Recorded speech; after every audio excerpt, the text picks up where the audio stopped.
我是一条恶龙，我和王子结婚了。公主以舍不得最好的朋友为理由，换了10大箱黄金，笑得合不拢嘴。婚礼当天，王子给我一间房，叫我跟他分开睡，别擅自爬他的床。宫里的仆人看不起我，嘲笑说池小勋爵是王子的猪，每天只知道吃饭和睡觉。恶龙天生反骨，有美食还是照吃，一沾床就马上入睡，有人瞪我，我就对他做鬼脸。但王子似乎不这么想，他是王国的太阳，不容许任何人试图挑战他的权威，欺负他的丈夫。成婚之后，恶龙池也随王子一同去到他的国家生活。日常中的大小事，王子命仆人安排得妥当，给了他一间单间房，还有办公室和图书室的钥匙。我是直男，和你结婚是为了我们的国家。离开前，王子再次强调。放心，我早就不爱你了。天下帅哥遍地走，何必为了一棵树放弃整片森林？少年拍拍胸脯，十分豁达的回应。王子欲言又止，眼里露出一丝不敢置信。他憋了半天，只憋出一句：行事谨慎点，注意你现在的身份，就算忍不住跟别人做那档事，也别被发现。闻言，池野面色涨红，立即摆手澄清：即便我喜欢男的，也不是都不挑的好吗？没有比你长得帅，我根本看不上。为了证明自己的话是发自肺腑，池野坚定地注视着王子。狭长的睫毛下，是一双如潮漏般清澈的双眸，任谁被那样好看的眼睛、深情款款的形注目里，心跳都会漏上一拍。但男子像是接了霜的梅花树，无情地避开他的视线，用冷冽的唇说道：别喜欢我，你会后悔莫及。池野1日3餐都有人服侍，女仆和执事围着他打转，盥洗穿衣，只要他开口就没有仆人会拒绝提供服务。既来之则安之，性格随和的少年，几天内便适应了新的环境。没有抱负的人类，最美的理想就是什么也不做，吃饱睡，睡饱吃。唯一美中不足的是，一天24小时中，王子有16个小时在处理政务，走访帝国，主持会议和审批文件。约莫2个星期，王子才出现在他面前，然后问他：过得适应吗？有没人欺负你？简单的对话令池野眼眶泛红，他猛地抬头，忍住即将滴落的泪水，语调尽量保持平静地说：就那样呗，挺好的，和以前一样。其实宫中没有人把他当主子看待，甚至不把他当作成年人，而是一个没有能力的幼龄孩童。如果待在普通的位置就算了，偏偏王后会被几千几万双眼睛注视，每一道目光夹杂的情绪各异，有嫉妒、愤恨、怨怼、羡慕、怜悯、唾弃和嘲讽。呵，尽管讨厌吧，反正也不会少一块肉。池野心想，在女仆转过身后，悄悄朝他吐舌。没有期待就没有伤害。以前是一只巨龙时，大家并不会期待他做些什么，只需要卖萌耍废，学猫咪撒娇，学小狗摇尾巴和时不时跟人握手，就足够令他们满意。以往在家乡的日子十分惬意，白天，公主会抱着古老的魔法咒书、矿石、炼金工具和花花草草来找他，开启2人的实验活动。中午，会在玻璃屋内的小花圃旁用餐，看着报纸上一件件惊世骇俗的报道，感叹世界实在太疯狂。到了下午，他们便翻开从民间买来的画本，看那精彩绝伦的故事剧情跌宕起伏，搭配茶点一起下肚。而黄昏时分，他会背着公主飞到高塔顶端，在最佳位置观赏日落。年幼的小公主和小公子对世界有着极为强烈的好奇心，曾经拿着长长的绳子蹲在井口，只为测量里面的水有多深。也曾沿着藤蔓攀爬到瞭望台上，只为了数清方圆100里内有几只狐狸。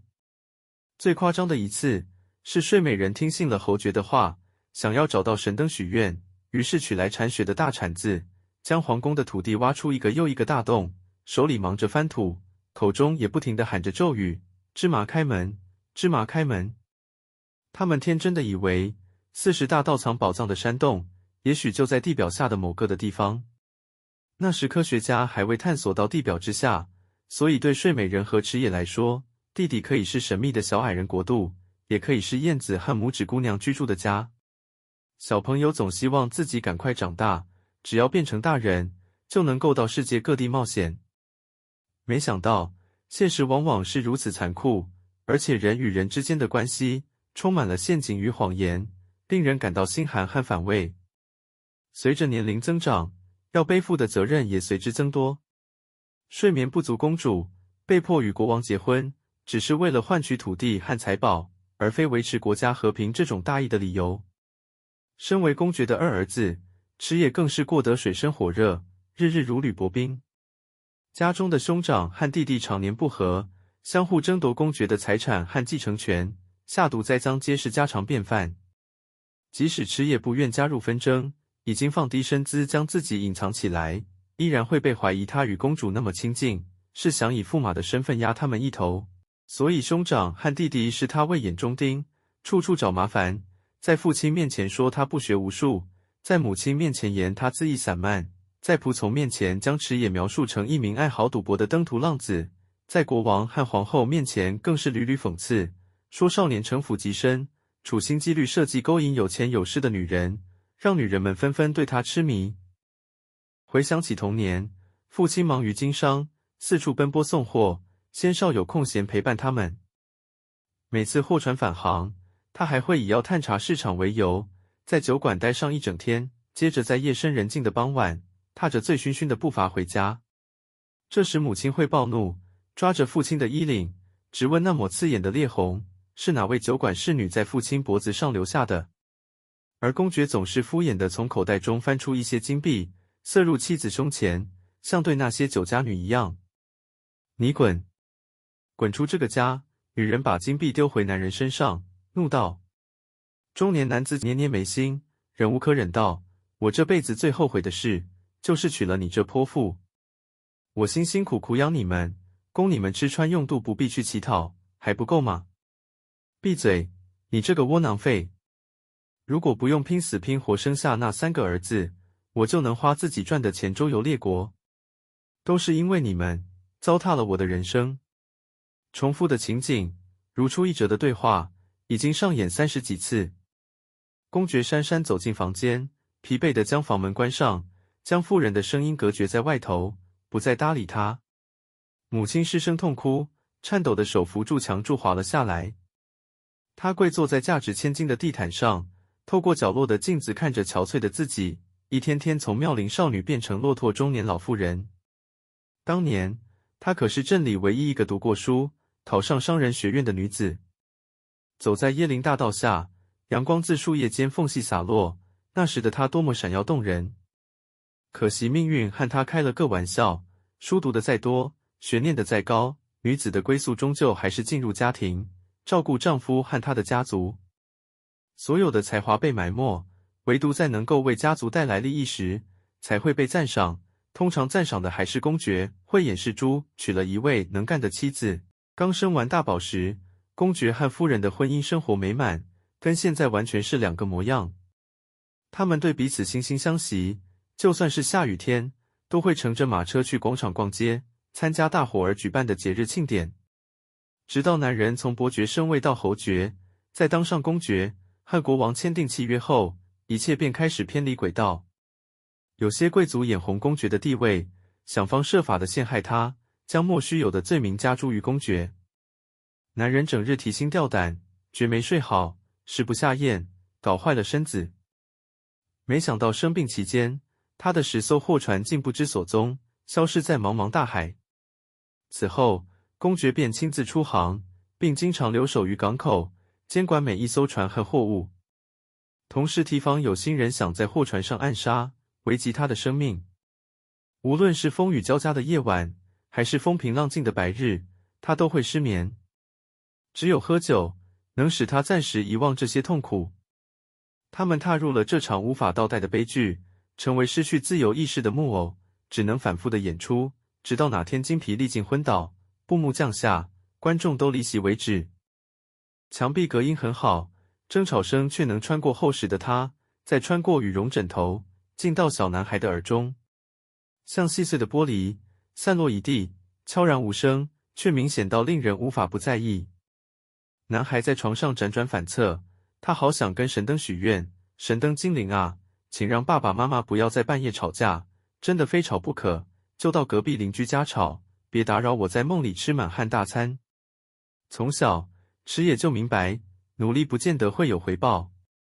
再怎么厉害的大人，都有难以解决的烦恼。与其站在风口，时刻提防大浪袭来，不如直接摆烂，放弃对功成名就的期待，度过平凡的一生。学会驻足欣赏自然风光，享受微风吹拂、春日扑鼻的花香，才能够真正感到幸福。迟野，你不喜欢念书吗？公主见男孩没有去上学，于是跑到花园堵他。男孩摇头，放开手中的铲子，回应道：“才不是呢，我只是不喜欢老师们说的话。”哦，明白，我也不喜欢背那些死板的文献，实在太无趣了。女孩将书包递给女仆，卷起袖子，打算跟男孩一块儿翻土。皇室学院的课程不外乎就是学习礼仪、历史、贸易和会计，其中礼仪占了很大一部分，小到什么场合应该穿什么颜色的鞋子，绑什么类型的领巾等，条条框框的礼法。有趣的是，平民百姓不需要遵守这些礼法，也能够活得好好的。难道贵族们少了这些规定，就会变成凶残的野兽？怕泥土中有玻璃碎片，迟野贴心地从包袱中翻出一把铲子，递给公主。男孩补充道：“其实我是想说，老师告诉大家不要因为兴趣耽误了学习，这句话听起来特别奇怪。大多数的情况下，他们叫小孩遵守规则，是因为大人们自己跳不出规则之外。只要脱离准则，就会像无头苍蝇一样，到处乱窜，因相撞而受伤。邪恶是无法被规则压制住的，法律是用来约束君子。”公主沉默许久，像是在思考什么世纪大难题，因为她从来没有认真想过这件事。可是我学习是为了兴趣耶。有些知识实用的在书上学不到，都得下课去逼问老师。女孩耿直地说，把迟野的话堵在喉咙里。有口难言，男孩干脆放弃挣扎，倚在女孩肩膀，软绵绵地喊：“公主殿下，伟大的小太阳，我亲爱的小姐啊，在呢，老爷有何吩咐？”公主刚准备种一株紫色的蝴蝶兰，种子还未埋进土里，就被那颗笨重的头限制住行动。是少爷。男孩变本加厉地抱住公主的臂弯，像猫似的，蓬松的头发蹭过她的颈肩。女孩一阵恶心，起了鸡皮疙瘩，但还是秉持着人道主义，温柔劝说：“好的，迟家小猫咪，可以离我的肩膀远一点吗？”“不行，我好喜欢待在这里哦。”小迟也舒服地闭起眼睛，嘴角的笑意都快跑到天上去了。他说：“你看，坐在秋千上的老爷爷，帮植物浇花的老奶奶，不都过得挺快乐的么？我也想永远都这样，和殿下一起玩耍，不必烦恼家族的事。”那个夏日，日头炎炎，两小无猜的公主和公爵的儿子约定好要陪伴彼此一辈子。走廊的尽头有两道白色身影，避开群众在窃窃私语，谈话中偶尔出现嬉笑声，还有一个大家不敢提及的名字。新来的那个男人好像一条狗，见到主君就开始摇尾巴。厨师看了看四周，确认大家都在宴会厅跳舞，没有人会到这里，便大胆地议论起来。女仆捏起一块贵宾剩下的糕点，吞入嘴里，抹了抹唇道：“狗还比较有用处，它呀，顶多是一头猪，只知道吃。听说他在原本的国家是一名勋爵，而且跟公主有私情，该不会是他与公主联合起来威胁主君要夺走我们国库的财宝？”厨师说。听了他的话，女仆露出为葬礼哀悼的表情附和：“我也这么认为。我们的主君痴迷治国，对情爱淡薄，拒绝了西边美貌绝伦的夏公主，也拒绝了东边天资聪颖的莫公主，天雷都打不动。那次主君拿出一把长剑和盾，说要去找传说中沉睡百年的睡美人公主，我还以为国家终于要有王后了。”哐啷两声，大厅连接走廊的地方，一位身姿挺拔的男子朝厨房走来。厨师连忙捂住女仆的嘴，低声道：“嘘，小声点，被小月亮听见就糟糕了。”池野在走廊中央停下脚步，身后长长的影子在夕阳落山后，隐没在大片黑暗中。他不知道该往前走，还是往后退，一切显得那么凄凉。